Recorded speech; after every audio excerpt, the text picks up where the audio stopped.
My mom told me not to talk to strangers on the internet, but I'm glad I didn't listen. We are the Certified Noonas, your sisters in the love of Asian entertainment. Hi, I'm Amanda. I'm Jessie. I'm Natalia. And I'm Sky. There's been a little bit of a little bird twittering in our ears that there's a certain man in this world that seems to be universally thirsted over by all who see him. Yeah, there's a little bit of like a renaissance happening with him as well. And like, there's like, we've heard that you, the people, really enjoy this gentleman who goes by the name of Gong Yoo. And we do as well. So we decided to do an episode about him. Yay, that's right. Welcome to the episode about the man, the myth, the legend, Gong Yoo, the handsome middle-aged actor whom strikes joy in the hearts of all who see him worldwide. Actually, we talked about Gong Yoo when we first met on Twitter. Because I was so new to stuff that I used like a Gong Yoo gif. And then we all talked about like how amazing he was. How much we love Gong Yoo. He's such a delight. He is such a delight, though. And you know what? He's continued to be a delight since then, which was many years ago. So I gotta say, impressive, because some people do not remain delightful, but luckily he has remained delightful. I also think it's impressive, like, because especially with the past couple of years, he hasn't really been in things like that the general K-drama people would be watching him in, like, you know, the Crash Landing on You crowd and that sort of thing, that grouping, except for the little small part in Squid Games. And the fact that this like small little part in Squid Game he didn't even have a name. The character didn't even have a name. It was just a fun little thing for the director, you know, like it was just like a because he'd worked with the director. He'd worked with the director before, but we'll get into that. Don't worry, we're bringing that back.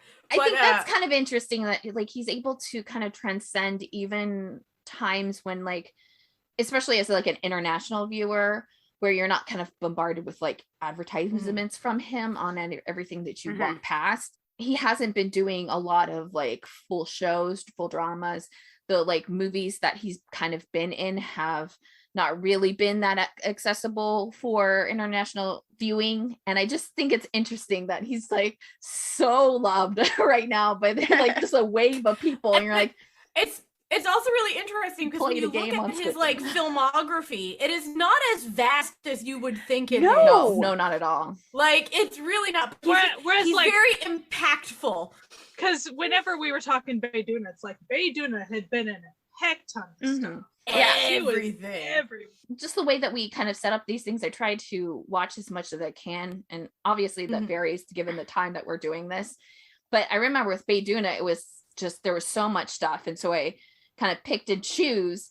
But with Gong Yoo, I was like, oh, out of the stuff that I haven't watched and is accessible, that's not a lot. There's not a lot. Not a lot. But what I find interesting is that, like, we've talked before about like people's sort of like the waves that people come to Korean media and stuff, and how he seems to be it for he's always a fucking crest of that wave. He's the one. The Coffee Prince people, and then the Goblin people, and then the Train to Busan people, and now the Squid Games people. And he's there. He's always there.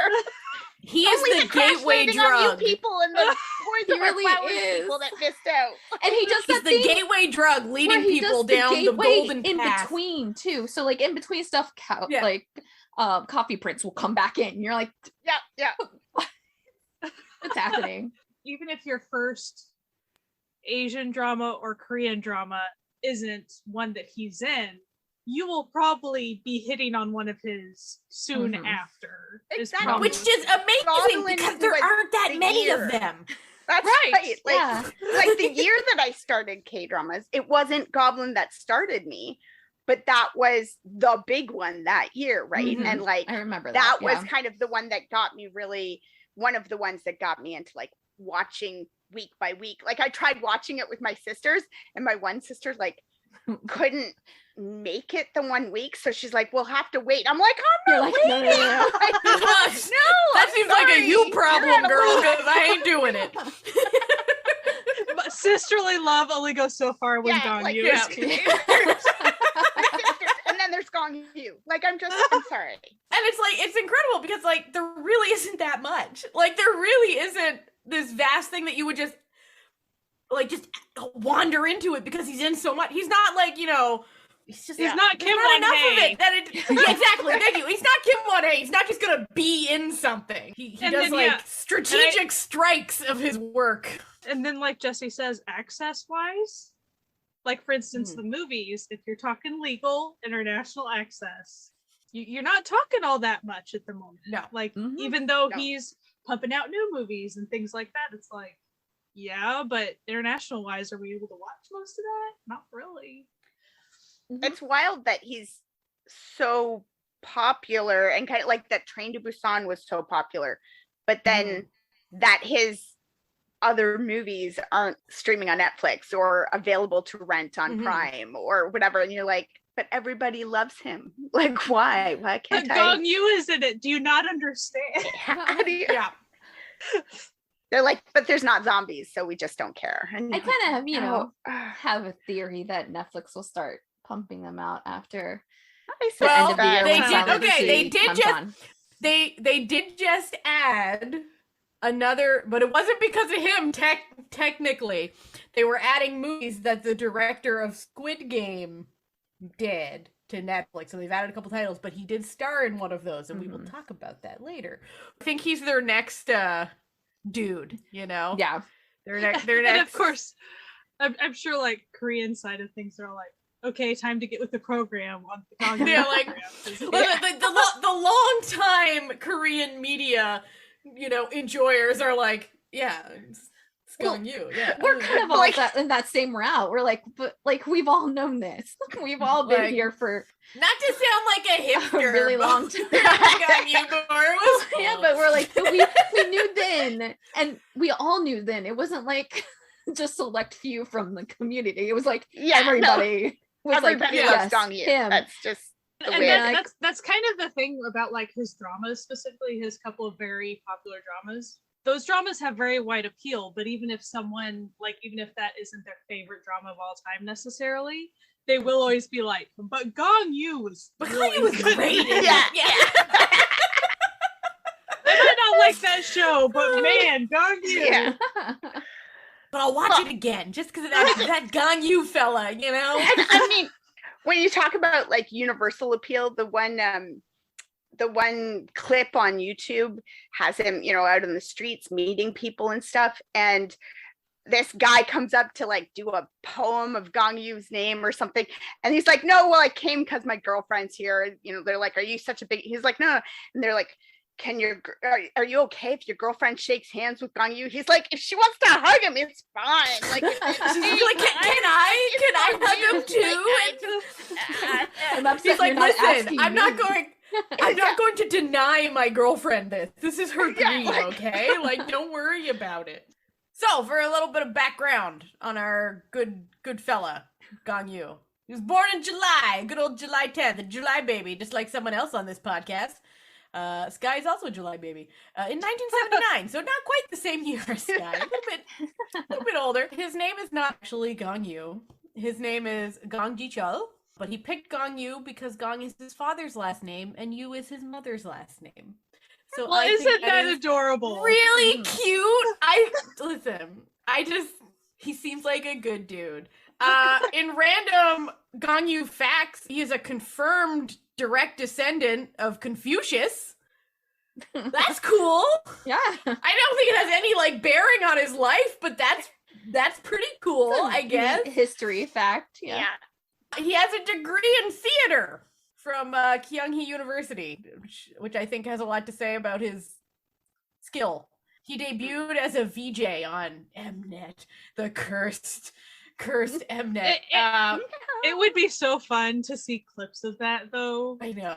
Like Yeah. that would That be I so tried to fun. find some, see. but it was slim pickings. Yeah. There's some out there.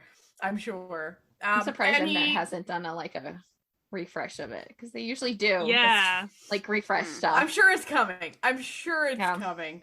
And then he got his first acting role in 2001 for the show School 4. I assume the fourth iteration of a series called School. Unable to find hide nor hair of this series anywhere. Then he had several supporting roles, and he hosted the show Music Camp. So he was like in this music life, I guess, to begin with. But listen, who doesn't do a little VJ here and there? And then in 2005, he got his first lead role in the show Hello, My Teacher, followed by One Fine Day. And then in 2007, that fateful time came where he was cast in a little show barely anyone's heard of, Coffee Prince, as the lead in Coffee Prince. That was when it really all started to happen for him, you know? Coffee Prince was really... And even then was when, and I don't know what the brand name is, but one of the coffee brands latched onto him after that and has not let go. Coffee Prince was so popular. There was a huge boom in people learning to be baristas. Like, the reason that coffee culture is the way it is in Korea is because of Coffee Prince, which is wild to me. The cafe for the longest time was an actual thing that you could go to, and now they turned the house of his cousin brother. I don't remember the relation of them. Cousin brother. Yeah. That sounds real Alabama. Cousin brother. His house has now a cafe, and it's still frequented by a bunch of people, and it has coffee print things on it. It's been like 15 years, and people just they need it. They're not letting it go. They need this in their lives. Nope. They're not letting it go. He then had to, of course, do his military service, 2009, where I think he got the cushiest gig in the military I have ever heard of in my entire life, because he officially was serving in the Defense Media Agency, but his job was to be the DJ for the base radio. I guess somebody has to have that job. Well, because you know the other cush jobs that you think about, that you hear about sometimes, like cook or let's say the band or whatever, but you have to practice and do more for those jobs. But he came in with radio. A good bit of knowledge, so it kind of works out. It was in his field, and it makes sense, but at the same time I'm like, dude, pick roll, buddy. And then immediately after leaving, he starred in a movie called Finding Mr. Destiny, which I think was maybe the first thing I saw him in, because I think I saw it and then watched Coffee Prince after, because I liked him so much. It was pretty successful. Oh, he's a master salesman for various. This is how he makes most of his money, is all of his CFs. He does, the usuals, soju, coffee, luxury brands. However, it's nice because he's kind of shameless about it, but he's charming very that shameless. It's not bad. But I think everyone has to just accept it when he does it. They're like, oh, that's why you're gonna be okay. I must say though, one of his commercial gigs really stuck out for me as being the greatest spokesman job ever, because he was the official ambassador for the National Tax Service, where he urged everyone to pay their taxes. Well, if Gong Yoo tells you to pay your taxes, I guess I gotta pay my taxes. Wow. He's known for making lots of donations, except he doesn't do it under his stage name. He does it under his actual name, so a lot of the times people don't know it's him that's doing it. So he donates a lot of money, so he seems like a good dude. And every time he appears on a variety show, it is the funniest thing I have ever seen. So his co-star in Goblin had a talk show for a while, and he was the first official guest on the talk show, and it was the most chaotic thing. It's so good too. It's so good. It's so funny because the chaos lies in the fact that they're both trying to be professional, because this is supposed to be a professional gig. First, thing and they want to be super professional, but that's not their relationship whatsoever. And they keep on slipping. Like they just can't help it. It's so good. It's just like, and they have like the videos that I think the cutest one. They go to Jeju Island together, and it's Lee Dong-wook's birthday. So Gong Yoo decides to sneak away to like light candles on a birthday cake, but he's so like not subtle about it that Lee Dong-wook's like, "What are you doing over there?" and like wanders over, and then like Cece's like, "Oh shit, yeah." And he's like, "Fuck you, buddy. Here's a cake." But they also talk about like some pretty meaningful stuff during that show as well, like how because of his popularity, Gong Yoo did take just kind of a break from everything for a while because it was really overwhelming for him to just be him. And that would be really hard. Like you could tell how that popularity has affected him a lot. So if you ever see Gong Yoo on the street, be nice. Yeah, just be cool. Be cool. Be cool. Maybe do a like just be like I really enjoy your work, and then leave. Don't make it weird. Just don't stay. Just keep going. Don't freak out. He's just a normal dude. Treat him like a normal dude, even though his face is plastered on literally everywhere you're walking. That TikTok where the guy like walks down the street and says, "How many times will we see Gong Yoo?" Well, he was like time to find Gong Yoo on the streets, and it's just him walking down just a random street in Korea, and it's just like every second ad is either Gong Yoo or IU. He's like 1, and it's 2, 3. He's like, there's Gong Yoo. And then he looks across the street. Oh, another one. Yeah. It's so good. He has a bankable face. Let's just say that. Like I did laugh when on the IU show, like when he was on Palette, he was talking about how he brought her a gift, and he was like, "But it was a real gift. It wasn't a thing. It was like because he's such a CF dude." Yeah. Like he was like, no. Seriously, like I paid my own money. I paid my own money for it.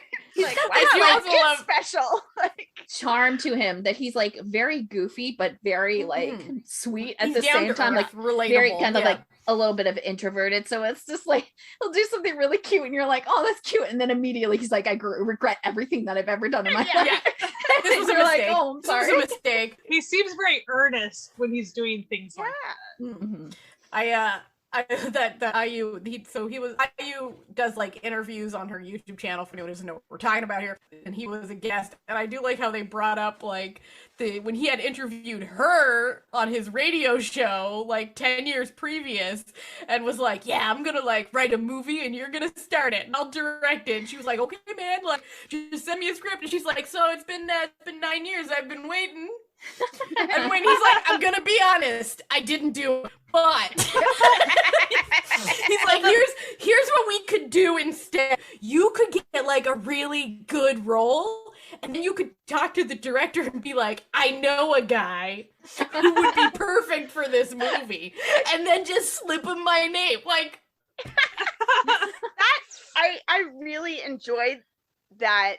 An interaction between the two of them. It was so sweet, and she was just like, you gave me such a boost all those years ago when I was like 17 and coming in and like I had no real experience and nobody knew who I was, and you were just like, you're great, you're amazing, in the next decade you're gonna be phenomenal, you'll be the greatest songwriter singer in our country, and she's like, speak good words about me, please tell me what good thing happens in the next 10 years. And he's like, best actress in the country, like that's what you'll be doing over the next 10 years. I'm like, well, that seems like a pretty He's legit, a little bit of a prophet there. Yeah. I also really enjoyed how they were like, you know, how sometimes we'll be like, oh yes, like I love your work, but like they don't really know you're the person they're interviewing.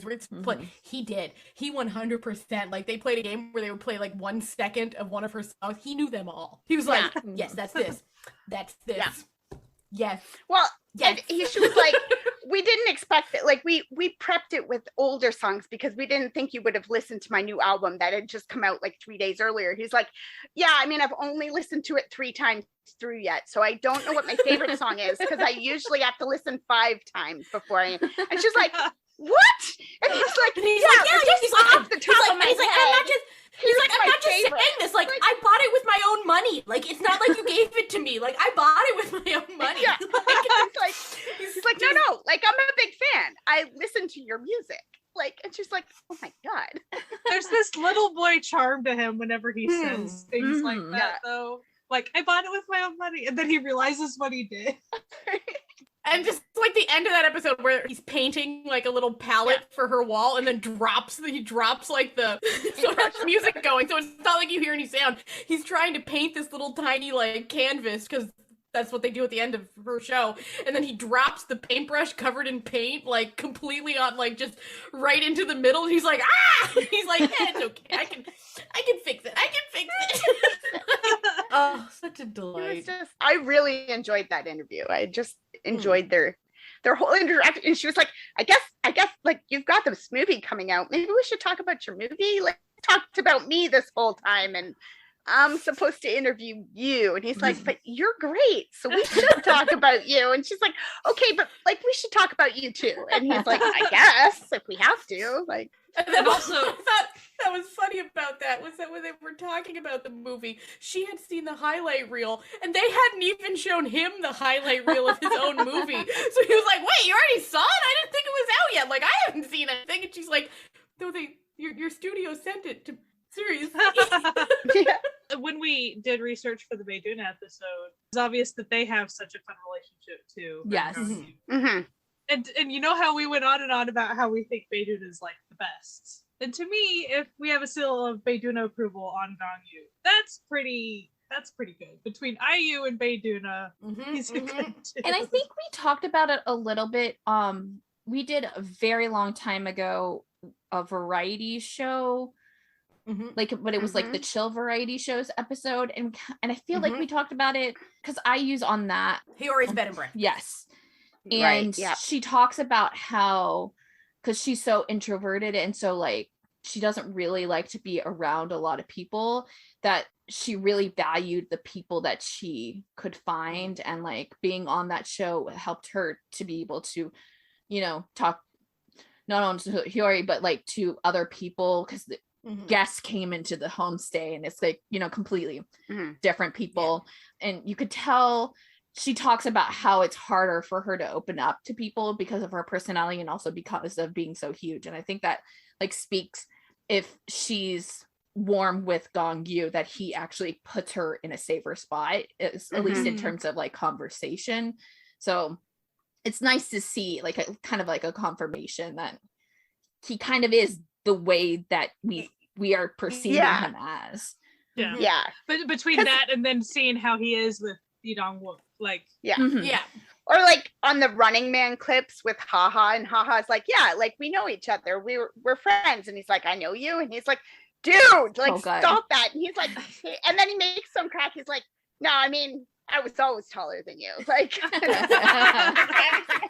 like mean. That's a really good episode of Running Man too. If you ever it is, yeah. Like, he just seems like he's so natural in that because like it's so awkward. Like he's so awkward but funny but laughing and like and then he's like super serious when they're doing a challenge, but then also like he can turn on the goofiness really quickly and it's just I honestly think that might have been the first Running Man episode I ever watched. It's a good one too, just in general. I have a funny little story about, so when I was doing a little bit of research for this episode and I was trying to watch some other stuff, so there was a spy movie that he was in, and we will talk about it later, but it was not good. It was early 2000s fashion, and definitely it was also like, problematic's a little strong, but you know, the jokes and stuff back then were not a good time in general for women or really anything. It just was not that great of a movie. So it's funny, I was trying to do, you know, I'm on my spy thing. Like, I'm like, okay, that one was not good. So then instead I got The Suspect. I watched The Suspect, and it was really good. It's on Amazon Prime in Canada if anyone wants to watch it. That one's actually available. It is on demand Korea, I think, possibly, if you have VIP. I have a trick that I found out, that I just found out. It's not I haven't checked for everything, but it actually did work for this episode, because Finding Mr. Destiny is on demand Korea. Looking. Okay, yeah. But if you go onto On Demand China, it's there and you don't even have to sign in. It's just freely there for you. Even though on Demand Korea, it says it's locked and it's only for premium members. Yeah. And there was another movie that I saw someone had watched and was like, it's on Demand China. And I was like, what? And then I looked at it and looked at some of the movies, and I looked at On Demand Korea, and they were all locked on Demand Korea, but free on Demand China. And I was like, what? Hello? So, little hack.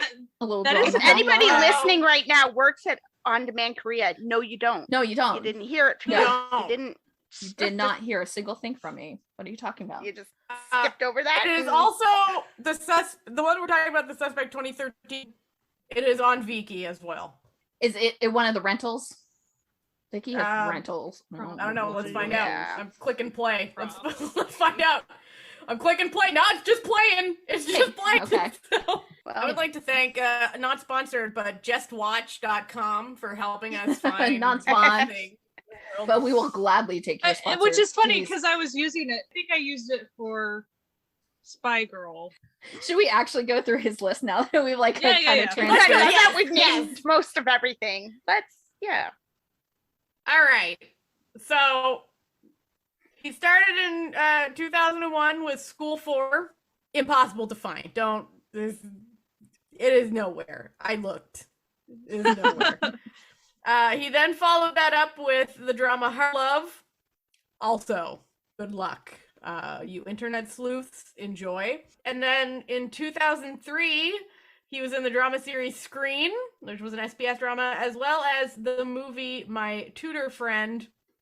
Good luck again. Like, these are all fun little adventures in finding things. That era of Korean media is often difficult to find things. It's in difficult to general, find. unless It's you're incredibly looking difficult to find. at, like drama specials that are on YouTube because Yeah. they're officially put up or something. It's Yeah. just really tough to find unless like, something was to be honest, like- hugely popular. Yeah, like anything before like 2010, if it wasn't hugely popular, it's gonna be slim pickings to find. So in 2004, he did 3 movies: Spy Girl, Mr. Gam's Victory, and S Diary. Sky has a look of sadness on her face. as Well, she just thinks of Spy Girl. Spy Girl, I'm going to admit, I did not watch every single second of Spy Girl because I couldn't handle it anymore. But if you want to see Gong Yoo in some really bad fashion, it's a good one for that. You might be in luck. He definitely, his character was definitely doofy, like trying to get into college person. Is really, I mean, it really, when I say the script wasn't good, when his character is, saying that, oh yeah, my pretend girlfriend has big jugs, just stuff like that. It's like, It's just like, okay, you need, You're like, listen, you "Come needed to pay rent. We get it. right. In 2005, he was in the drama Biscuit Teacher and Star Candy. Good luck once more, as well as that was a pretty popular one. Like that's the one with Mhm. Gong Yoo Jin, right? Yeah. Right? Yeah. Because I remember her being like talking to him like years later, and she's like, man, nobody ever called us the Gong Gong couple. Like nobody ever ships us together, and I don't know why. It's like,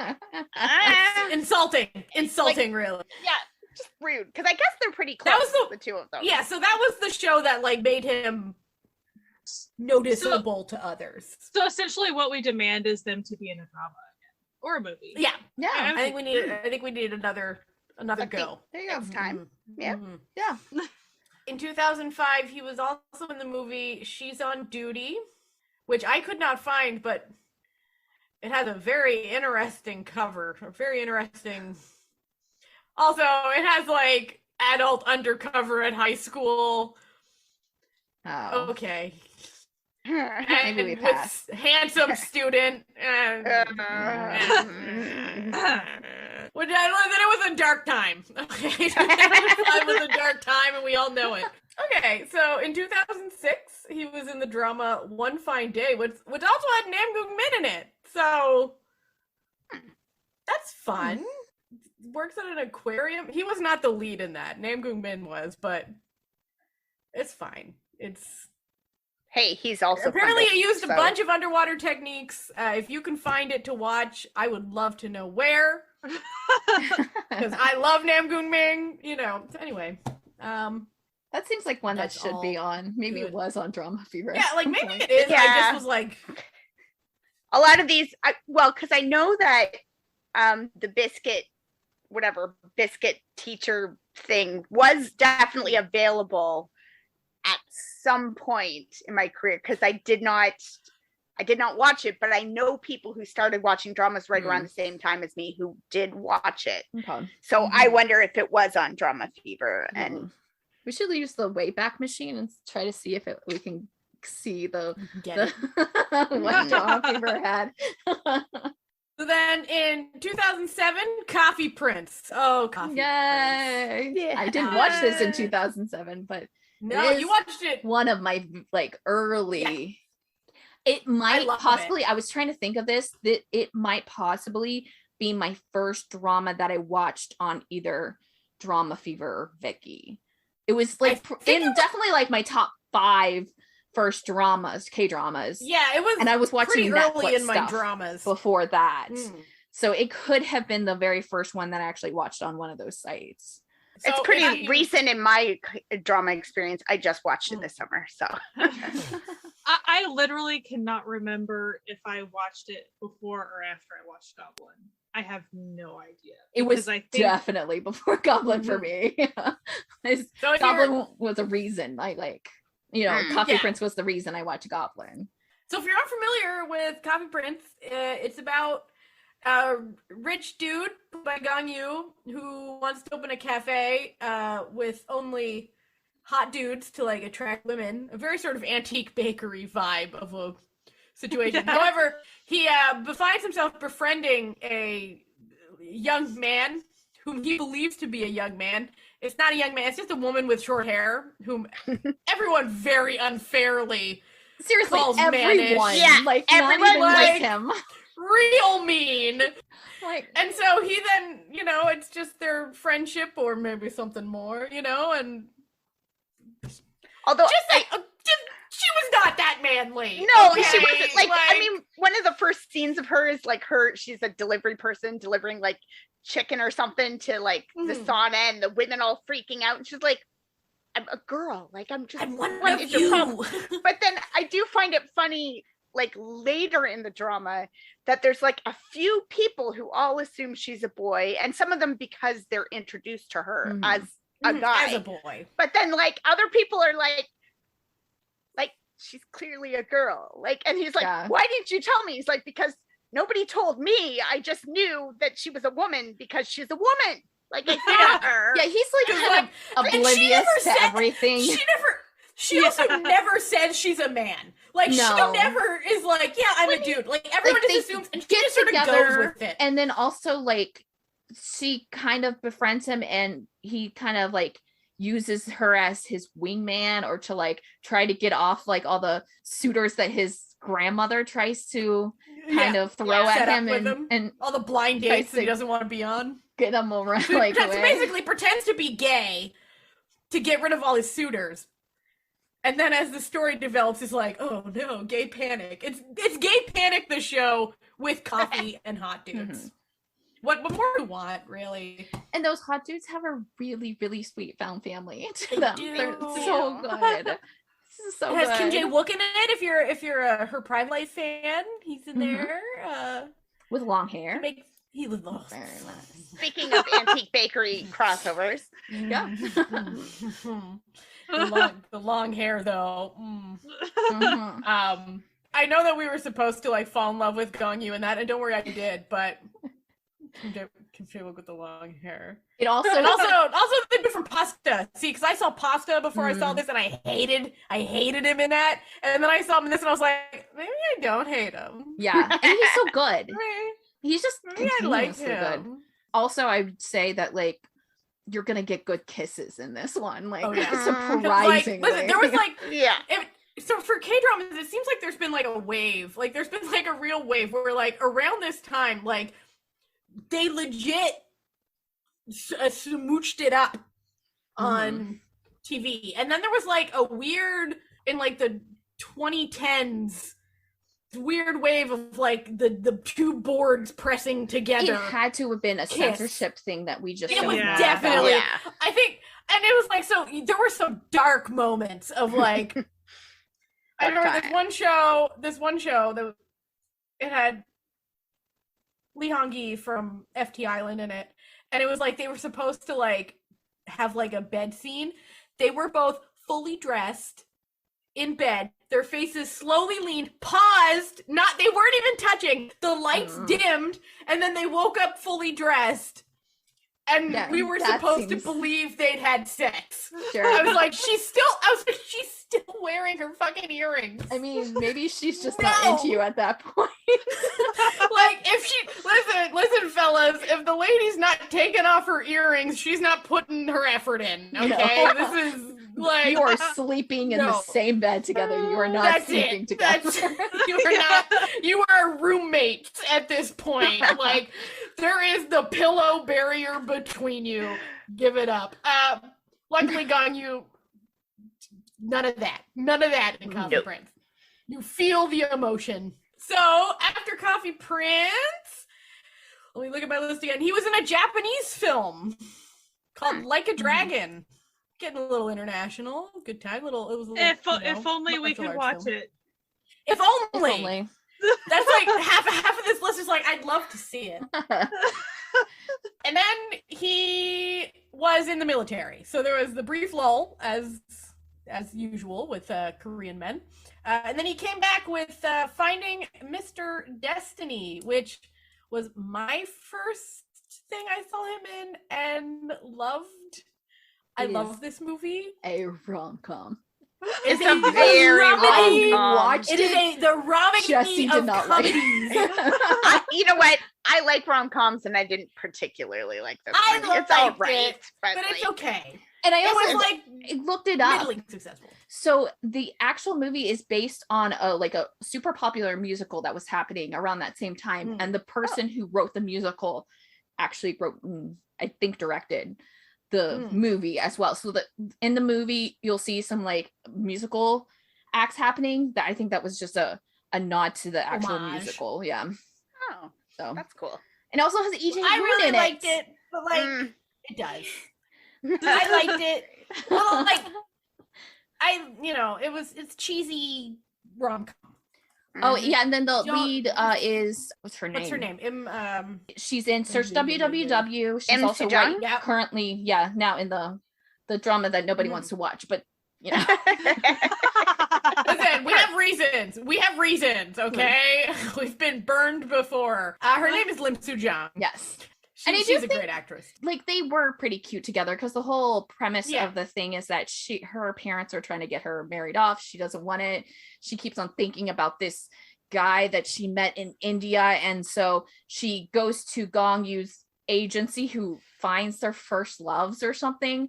And of course, the guy, the only thing that she can remember is his name, and it's like the most common name in the entire world. So they keep on trying to find the guy and just keep on finding like random people, other dudes. Yeah, and so it's kind of like them on a journey together, and that's kind of how the progression of the romance kind of happens. But Mary much a dork in that one too. Yeah, he is. True. So after that, he made the movie Silenced, which is based on a book that is based on a true story. Yes. And it is the darkest movie on the face right of the now, planet. I'm going to tell you right now, we're going to do a trigger warning right now, because this is like the movie is super dark and it deals with child abuse, both sexual and physical molestation. Yeah. If this is not something you want to hear, I will have all of these time coded down, so skip. But this is one of the movies directed by the guy who made Squid Game. So he wrote and directed this film as well. It is about an art teacher who goes to teach at a school for deaf children, only to discover that many of the teachers and administrators are abusing the children, and no one cares.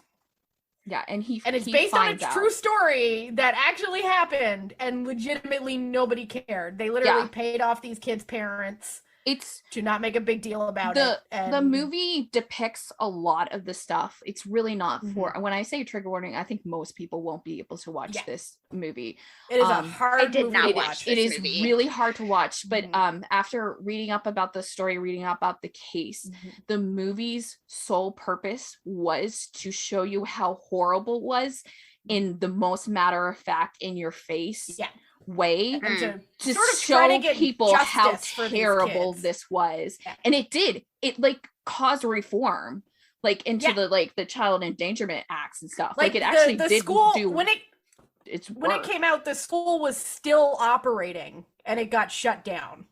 And some of the teachers who were doing the stuff still worked there. Children died. Children were being, they saw each other being abused, and they were all hard of hearing, so nobody ever cared. And it was a boarding school as well, and most of them didn't have parents. So there was never any tie. It starts essentially with him walking in on one of the teachers abusing one of the girls, and then you find out that she's like the daughter of the head person, and he's all doing stuff. It's just like completely corrupt, the most disgusting things you've ever can think of, but it's done in such a way that you can tell that it was the purpose to get justice for these kids who were not being heard, because which is why he agreed to be in the film. He's even gone on record being like, I thought this was an important film that needed to be made, because even if it made they got people incredibly such lenient, barely didn't have to do anything. It's just disgusting when you start to read up on it. It's like horrific, because like basically at the time, if I'm not mistaken, before they had reformed all the laws, if someone was under the age of 13 and was abused or assaulted by someone, they could just pay it off to the parents and nothing would ever come of it. So there wouldn't be any criminal proceedings or anything. And that has since changed. That is no longer a thing you can do. This is kind of a spoiler, but there's a moment in the movie where they like address that.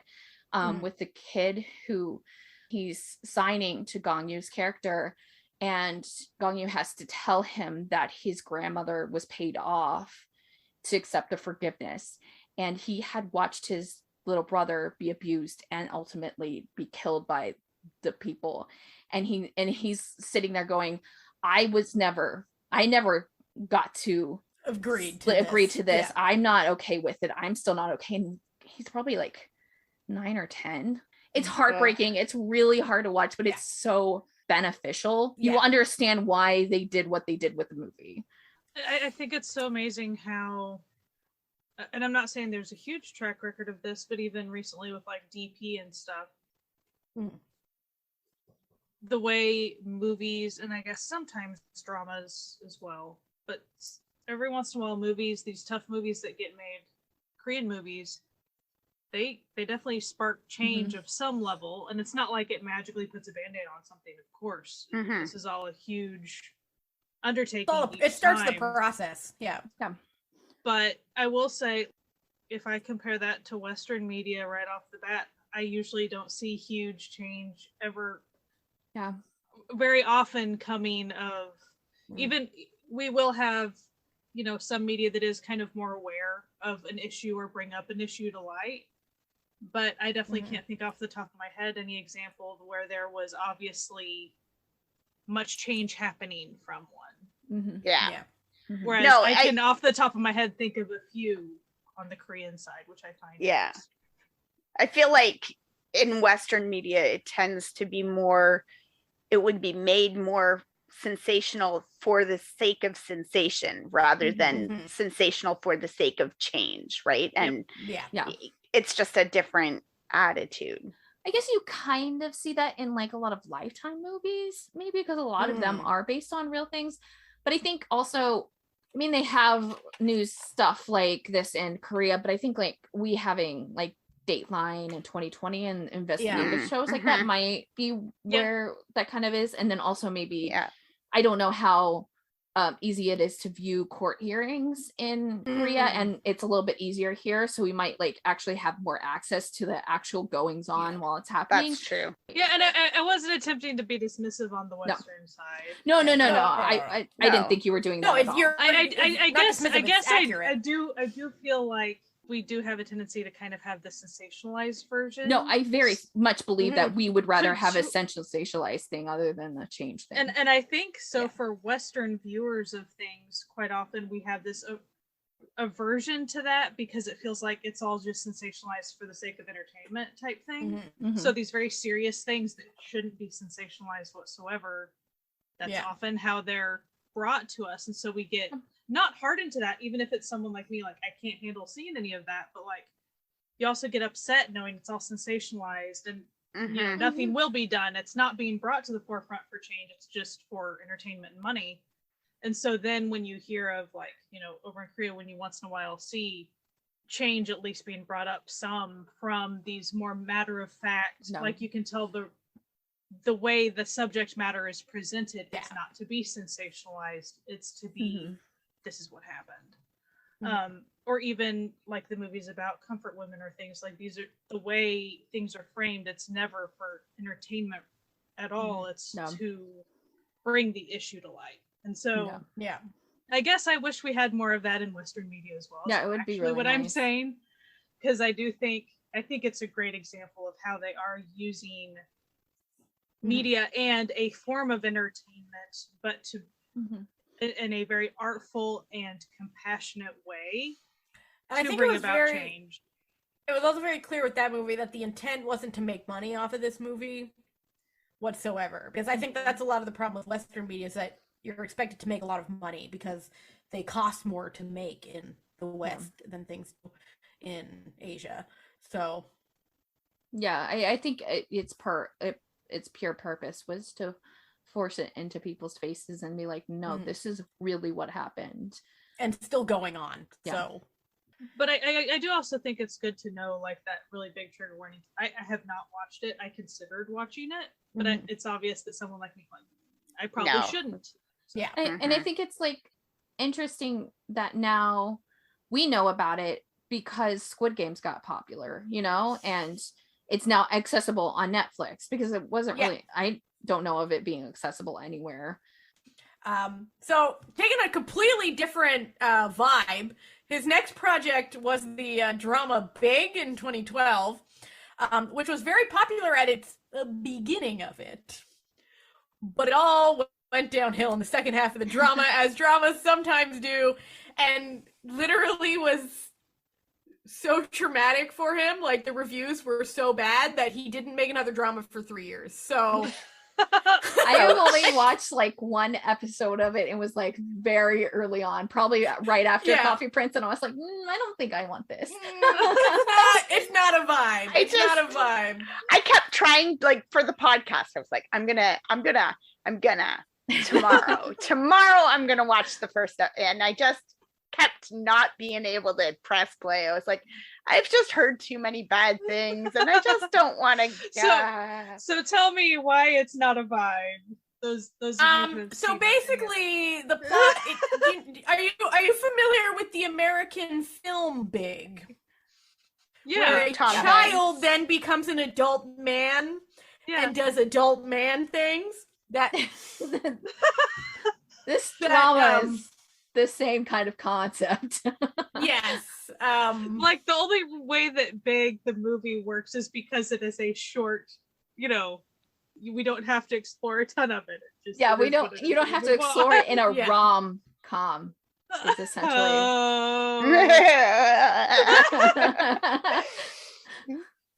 it's definitely to this day I I remember seeing things, and I obviously watched it not when it was coming out, and people were talking about how bad it was, and I was like, oh, really?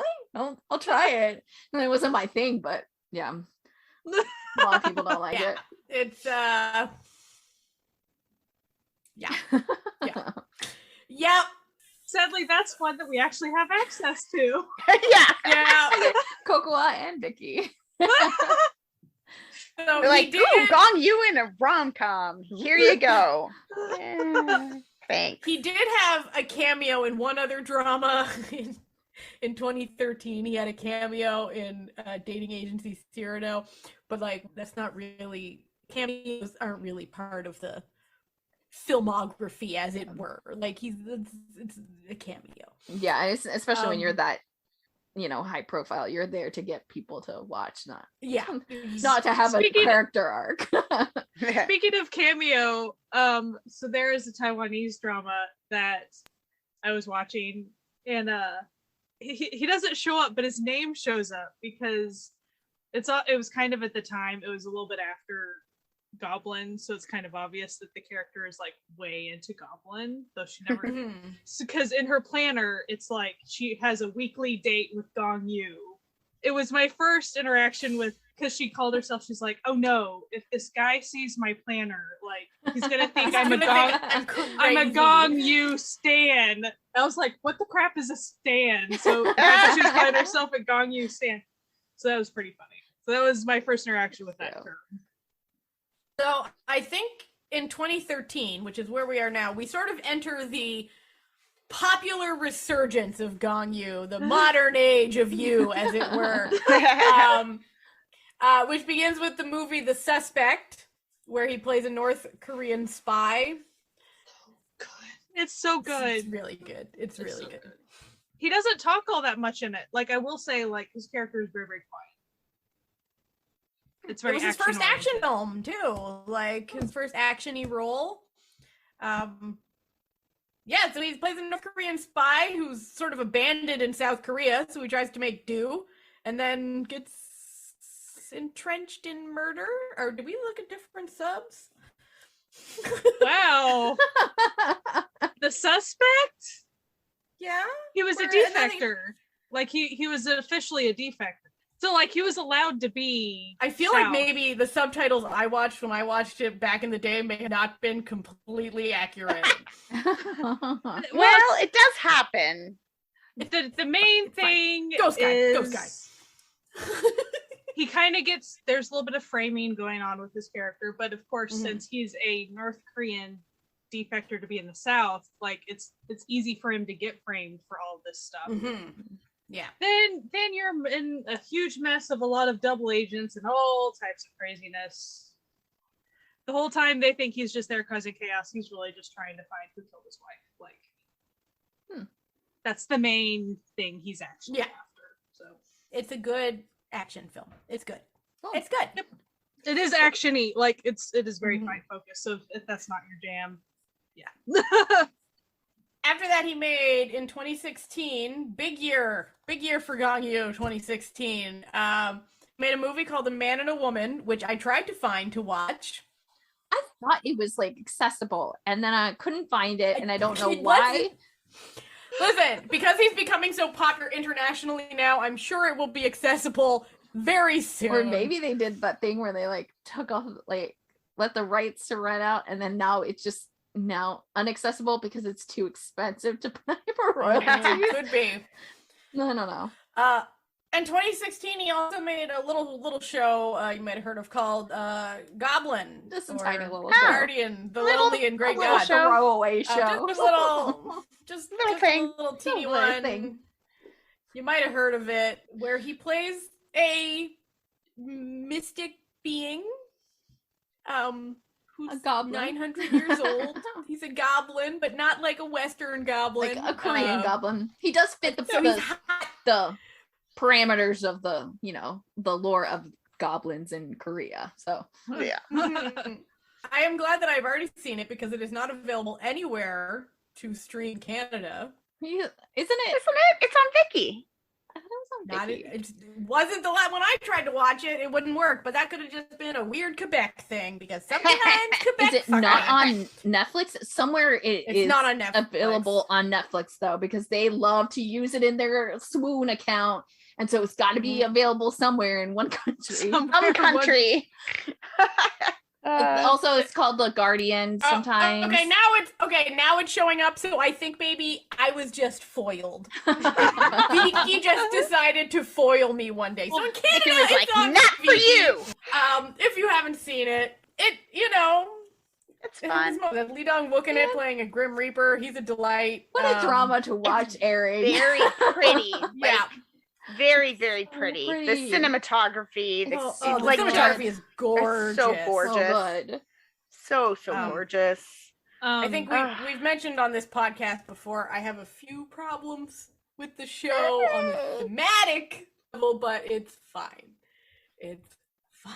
I did laugh when in that interview with IU when they were chatting and and she's talking about how much older than him, like he's so much older than her, but then they're talking so comfortably and she's like, well, like my character in Hotel de Luna is like older than your character in Goblin, so it all like evens out. And he's like, oh, so like I should call you Noona kind of thing. And she's like,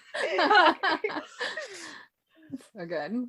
There was an interview where he had to pick his favorite character, so they did this little like competition between like this character versus that character. And then it got down to his character in Coffee Prince versus his character in Goblin. Oh.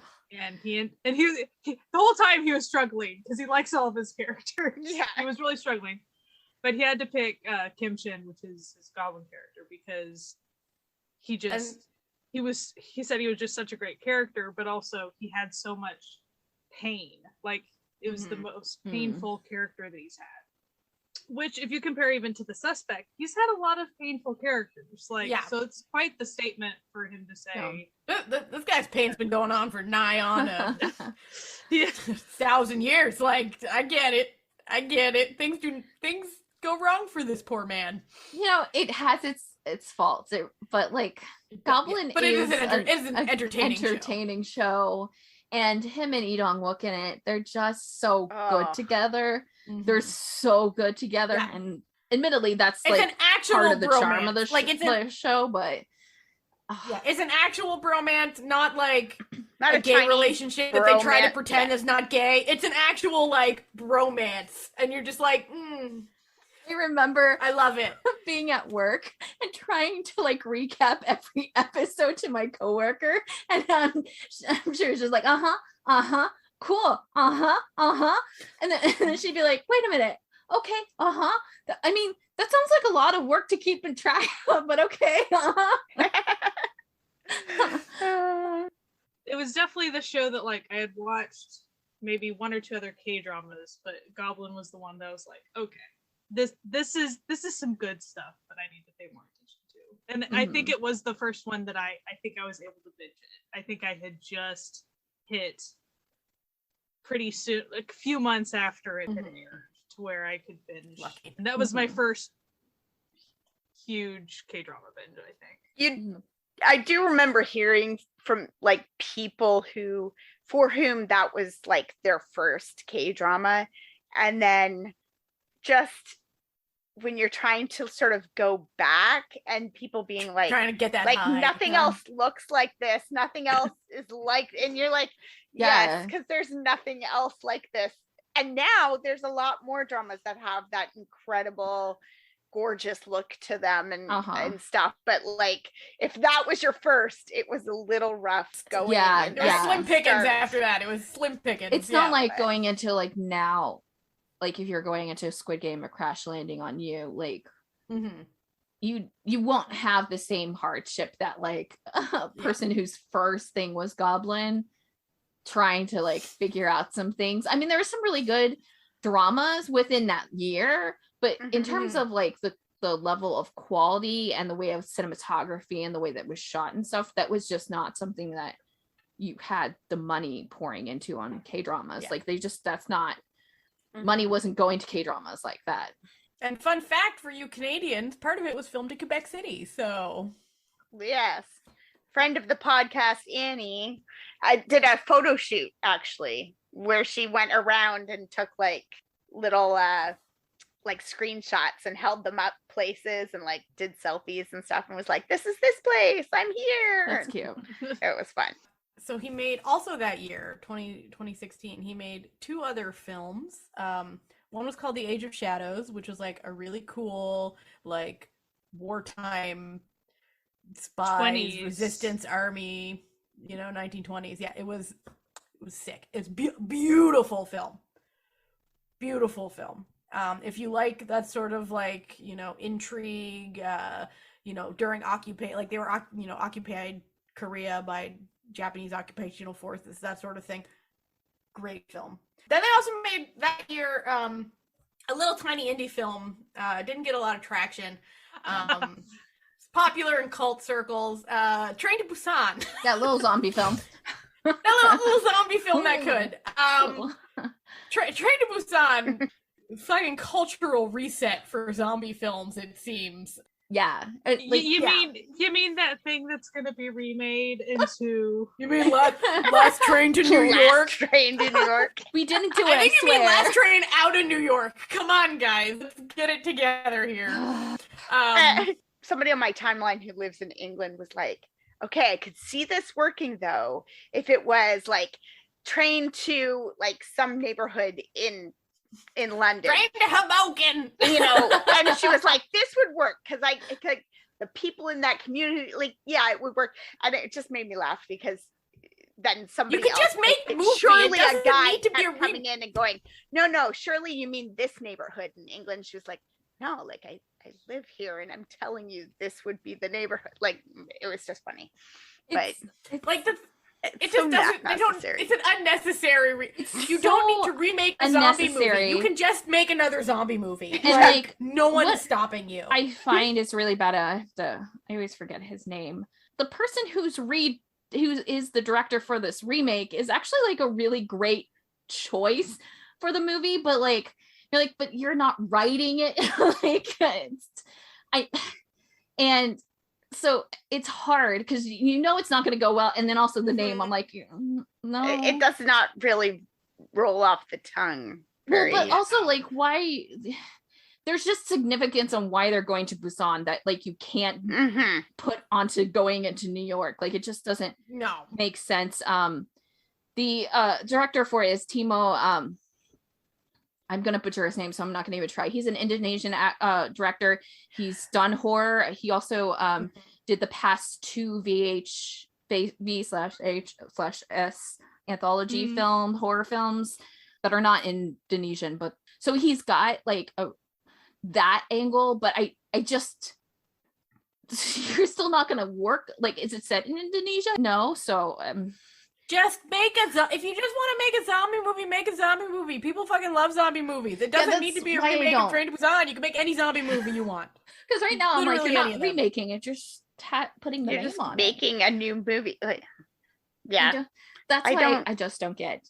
But if you haven't seen Train to Busan, the Korean version, it is available like so many places.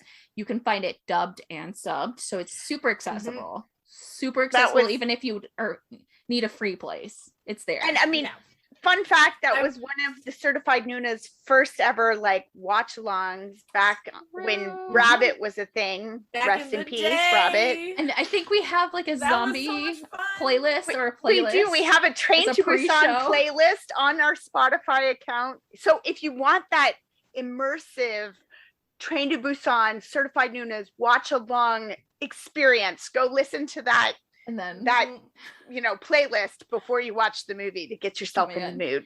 That was back when Rabbit was a thing. That was such a fun time. And when we say it's available everywhere, I'm on Just Watch right now, again not sponsored, looking at all the places you can stream Train to Busan. It's on Amazon Prime, it's on Fubo, it's on Peacock, it's on Peacock Premium, it's on AMC Plus, it's on Hoopla, it's on Vudu, it's on Tubi, it's on Redbox, it's on Crackle, it's on Shudder, it's on Pluto TV, it's on Viki, it's on Plex, it's on demand Korea. You can rent it from Google Play and YouTube and Apple TV. It's everywhere. It is accessible at every price level too. It. To be for a fact, is free. It has like maybe 2 spots where it'll throw in an ad. That's it. It's not like crazy, and you don't have to be logged in. You don't have to sign up for anything. It's free. But you probably already have like Amazon Prime, so you could watch it there. Yeah, it's so good. It is a zombie film, but the way that they craft the story is a lot different, and I don't think we should talk about it because I think if you haven't watched it, you need to watch it. Maybe we'll end up doing like a spoiler episode one day about it, but who knows? Just one of these days. But it's about a outbreak of zombies, you know, on a train. And the people who are stuck on a train. Yeah. And snakes on a plane, but it's zombies on a train. And what I think it does the best is that it showcases actual humans doing actual things in a time like this. And his character is a character who has a kid who he kind of like is second in his life to his work, businessman who only cares about business. Like he's not like outwardly terrible. So you have that dynamic. You have people on the train who are kids. There's like a baseball team.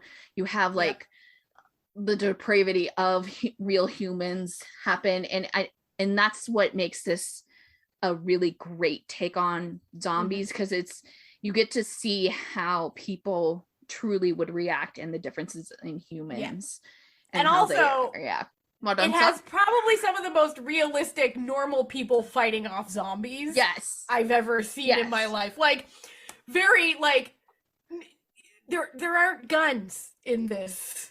Yeah, because they don't have guns in Korea. And they're not in like thing. A train, so there's a lot of like times like where they're kind of going in between trains, cars, or whatever they're called. It just works really well in like a different zombie film that you hadn't seen before, and it's just so good. And this is why I don't get. It's not like it was kind of like yeah. And it's or like recent. It was really popular only in certain circles, so like now you want to remake it for a wider audience. Everybody's seen this movie. Yeah. Why are you like I don't consistently always on the top 10 zombie films list, and I'm talking about people who would never ever put like another international movie on their list ever, but they'll put Train to Busan. So that's where I like find it's very bizarre on this whole thing. It's just like, why? I saw someone joke on the timeline about like, why would I watch a version of Train to Busan that doesn't have Gong Yoo in it? And Modong What is even the point? One thing I did want to say, there was a little interview where he talked about like, because showing how humble he is. He wasn't like, I did most of the stunts. He did some. But he's like, it was mostly stunt people. Like, just I think like, there was one part where it was like the shadow of him, and they're like, "That's your shadow," though. He's like, "No." He's like, "That is a very talented martial art I'm glad we did expert, our job. not me." And then you could tell the interviewer was like stunned and sad, like, oh. But like, props to I'm him. not gonna lie. Yeah. So next we have in 2019, he took a break. After that, there was like a couple years. It's fine. It's 3 years. He made a very controversial film that shouldn't have been a controversial film, but men. That's all I have to say. Men. Kim Ji-young, born in 1982. This is the third film that he co-starred with Jung Yoo-mi in. She was also in Silenced, and she was also in Train to Busan. So clearly they have a nice rapport. This was based on a book. Again, this was not available legally at the moment. I am hoping that will change. I thought it was supposed to be out because it was starting to hit all of like the film festivals like a couple of years ago. And it had gotten so much hype that like I thought that it would potentially be, but I think right now the only thing is like maybe that's it. But I think right now the only thing is accessible is the translation of the book, which before it hadn't been translated, so that's a Mhm. nice thing. It was based on a feminist novel about a woman who has the most popular name for women her age, which is Kim Ji-young. And then she basically starts to realize that life ain't shit for women. Anyway, listen, these little fucking incel dude bros need to just let it go. They need to let it go, okay? Not everything's about you. This movie and the book that it's based on have incensed Korean men so much that it's just like, fucking get a life, okay? Like, for example, at one point, my mind just went blank. Red Velvet, Irene was reading it, and they were like, we're not listening to Red Velvet anymore. Like, we're gonna cancel Irene because she's an evil feminist. Boo-hoo. Like, fucking grow up, okay? And actually, you know what? Good on Gong Yoo for making this movie. Good on him. Mhm. Just being like, you know what? I'm not one of you. I'm not. I'm sorry. No, not one of you, my dudes. The great magic of that, though, is knowing his CF power to where he is literally everywhere, all over those ads. So if they're Can't trying escape to him. be upset about him being in the film, good luck with Good that. luck. He's everywhere. He's the fucking tax service ambassador. You are getting shit out of Gong Yoo. The government likes Gong Nothing Yoo. for you. People fucking love Gong Yoo. Nice try. Like, you can just go cry in your sad, like, pillow without a pillowcase on the base in your parents' basement. Like, nobody gives a shit. Get out of here.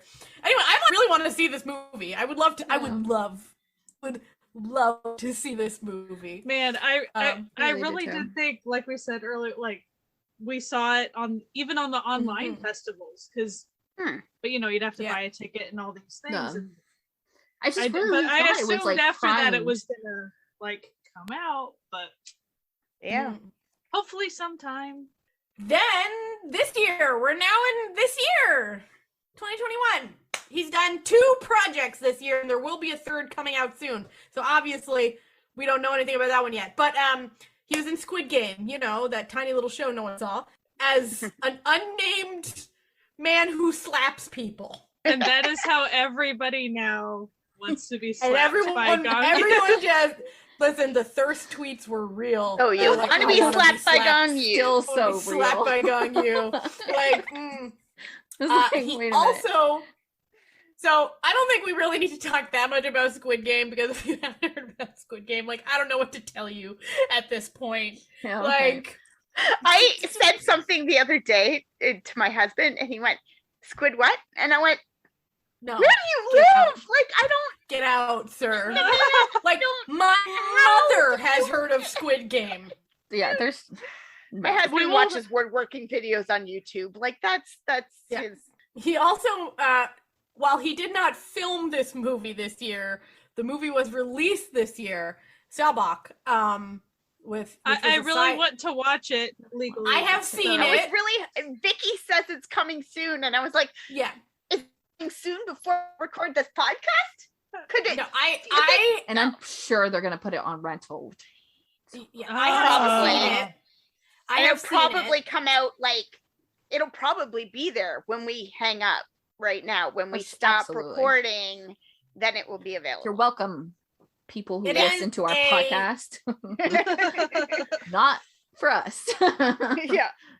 So it is a loosely sci-fi thriller, and it's really good, guys. It's like It looks good. It's I'm so into really it. good. It has Park Bo Gum in it, but Gong Yoo is basically doing all of the advertising for it, because while it was filmed well in time for them both to do the press junkets, COVID happened, and then Park Bo Gum had to go into the military. So Gong Yoo's just wandering around being like, "Hey man, come check out my sick movie." So basically, he plays an ex secret agent who is dying and is sort of a social recluse at this point, who then gets basically hired to help transport a genetic experiment, which is the first successful human clone. There's something, but things go awry, shall we say. Different forces at work, because shall we say. Clone might have some things going on. Of course, Let's just why would say it not? it's so good. It's so good. It's like exactly the movie I wanted to watch when I was watching it. I was like, yes. It's nice when it hits that spot. Yeah. They're like the chemistry of the two of them. He's good. Like, it's so... Listen, I know I talk a lot of smack about Park Bo-gum, not because of him as a person, because of the cult that he's a member of. But he's an incredible actor. You have to admit, he's an incredible actor, cult or no. And the two of them together is just like masterclass. Beautiful. It's incredible. It's really good. I really enjoyed it. Beautifully shot too. But I will say no more because now I just feel like I'm rubbing it in, the fact that it's not anywhere yet. But to sort of solidify that, I think Netflix is starting to ride the Gong Yoo wave with the rest of us. They have a Netflix original coming out in December. The Silent Sea. Sometime December. The Silent Sea, which also has our girlfriend Bae Doona in it. So, and my personal favorite person, Lee Jun. Lee Jun's in it. I love him so much. And that is a series. That is not a movie. Yes, it is a series. It is. I think it's drama, a fairly short one. 6 episodes, maybe? Oh, that'd be cool. I think so. And it is like a sequel to a movie. So yeah, or like it's a sequel to a short film. Yeah. Well, because like there's like a movie or short film about this thing that happens on the moon, and apparently, from what I understand, the drama is about a second group of people going to find out what happened on the moon. I know it is director and writer of that movie is on this one. So. Nice. Yeah. So. And it's produced by Jung-woo Sung, who's like a very famous actor in his own right. So I think it's 8 episodes, if the yeah, I think it was reading here is correct. In my head was definitely 10, like under 10, like it was one of the shorter ones. It's like been in like post-production for like a year and a half, 2 years. It's just every year it tortures us. But like they did specifically say it in press releases, and they put it up on the site so you can like will remind you, and they like changed the photo and made sure to give the press photos and like just give it. Don't screw us on this deal, Netflix. Okay, don't screw us on this deal. We've been waiting. Drop the goods. And they even talked about it during their like quote unquote online fan meeting thing that they did. I still get a kick out of that since that's the sound that Netflix makes. That's why they did that. So I watched the Korean one live. What was fun about that was there was a Korean version of Tadum, and it was much more elaborate with the things that they did. And then when they did the like American version of Tadum, then they had a snippet from the Korean Tadum. So anyway, it was pretty cool the way they did it. Still got to see Kai and I don't remember who else it was. Whoever else it was. A Super Junior guy. I can't remember which one. They're all MCs. I get them confused. And Huck. You know. So that's the entirety of his filmography. So you said there's another one that we don't know about yet, though, that he's supposedly doing one more project that's... You act like you like have it in. You're like, well, I was talking I don't know. Well, you had mentioned it. Brother. Well, I was talking about the Silent Sea. I was saying that it hasn't come out yet. So we have, like, I'm sure he has more projects on the horizon. But I'm not his assistant. I don't know. Too bad. Too bad, man. I believe you misunderstood me there. I did. Because I thought you were like, yeah, somewhere he mentioned he's doing something else. He's only actually ever won 2 awards for his acting, which I think is so bizarre. So he won Best Actor for Goblin at the 2017 Baeksang Arts Awards.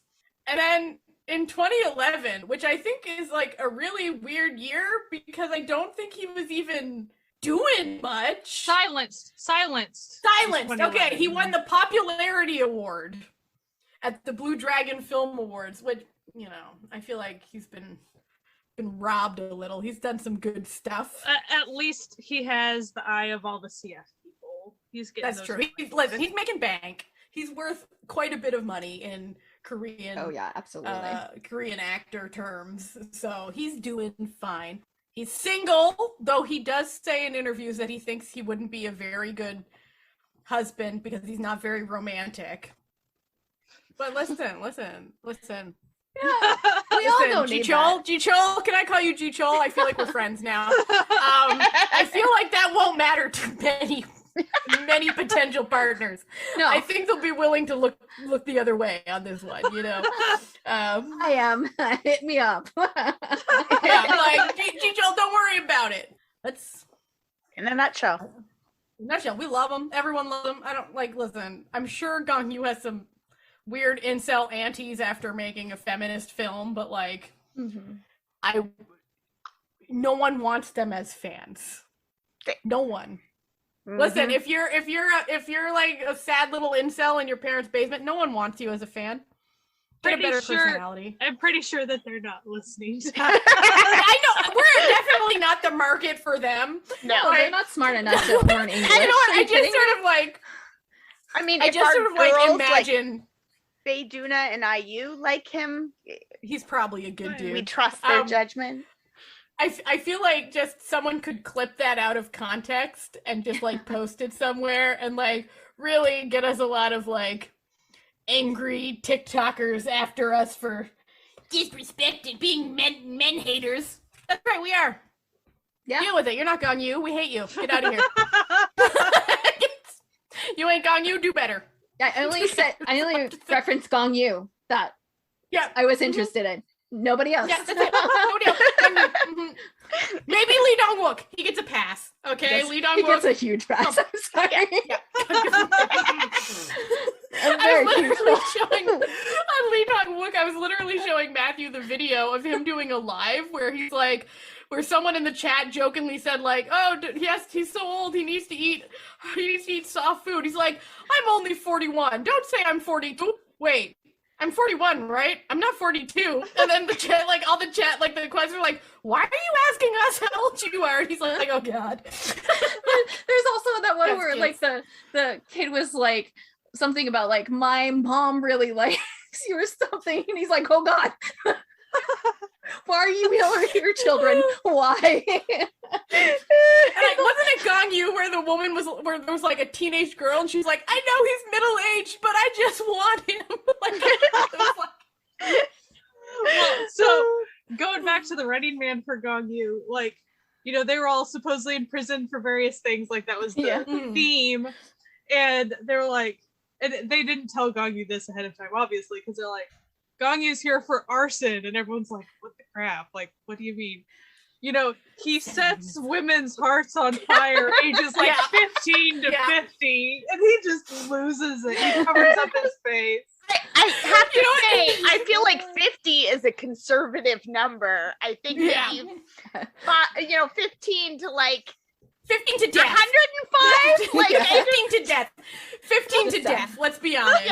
Yeah. And so, I do love that it sort of had the vibe from Busted with Satan, where he's like, why are you in prison? He's like, because I scammed lovers at like their money, and they're like, oh, you scammed women? And he's like, I didn't say they were women. Like,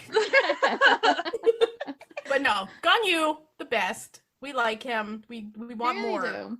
We're excited for more too. And we're excited that people are like starting to really like get into him again, because there was a kind of a lull where it's like the people you know that like Gong Yoo, but like it wasn't doing what it's doing right now. Like this is like on a different scale. Yeah. One thing that's good about, I mean, we can bemoan that he doesn't have more work out there, especially accessible to us international people, but it is good that he takes time off and that he does. He obviously tries to balance having his own life and stuff, and that's great. I mean, Yeah. it's fine. For instance, Bayduna, she works her tail off and she enjoys that, and that is great too. So I mean, whatever an actor or actress wants to do with their work, as long as they feel happy or feel safe or whatever, if they feel like they need to take breaks, take breaks. So I mean, I just think it's great that it seems like he tries to find that balance for himself. Yeah. With his, commercial work or all these other things that he does. He seems happy to a level as far as it seems like he genuinely is just enjoying life, and that's great. Good for him. And kind of like with you mentioning Bayduna there too, she picks projects that interest her, and he seems to pick projects that interest him or that have a place in his heart or capture his attention. So he's not just doing whatever. He's got the CFs to pay the bills. He doesn't gets have to do to this, do he doesn't have to do big too. Yeah, exactly. He's good. He can. God, I'm so glad he doesn't have to do big too. Like literally, he talks about how he's like traumatized by that drama, like in interviews and stuff. Like, oh, one thing I did want to mention about Coffee Prince is they did do a documentary. Oh yeah, that's right. Yes, My Dear Youth. It's on Viki. And Cocoa. It is available to watch. Yay. Yeah. Yes. Easy to find. And that's very recent because they did it as like a special, during pandemic type thing. So this has been our episode about Gong Yoo, a heartthrob for guys, gals, and non-binary pals of all ages. Love them. You gotta love him. He's a good dude. He's a good actor. It just takes your breath away. Sets your heart aflame. It's true. He's got that good, like that really good, like he turns look and he looks at you and you're like, okay, I get it. I get it. Like there it is. Pretty much universal appeal on this man. So thank you for listening to our podcast. If you want to listen to it in other places, it's wherever podcasts can be found. But it's also on certifiednoonas.com, our website, where you can find the links to everything that we talk about, as well as, the time codes and everything for every single episode that we've ever done. So that's pretty sick. Okay, pretty sick. If you want to support this podcast, you can go to patreon.com/certifiednoonas to become part of the official Certified Found family, where we have a lot of fun. We get the extras that get cut out of the episodes go up there. We have a movie night with our Found family every month. It's a good time. And if you want to reach out to us on social media, we are on all the social medias. It's always at Certified Noonas, and you can also send us an email, certifiednoonas@gmail.com. We hope you have a fantastic week. You stay safe, you wear a mask, maybe watch a little Gong Yoo in spare time, and keep enjoying Asian entertainment. Bye! Bye!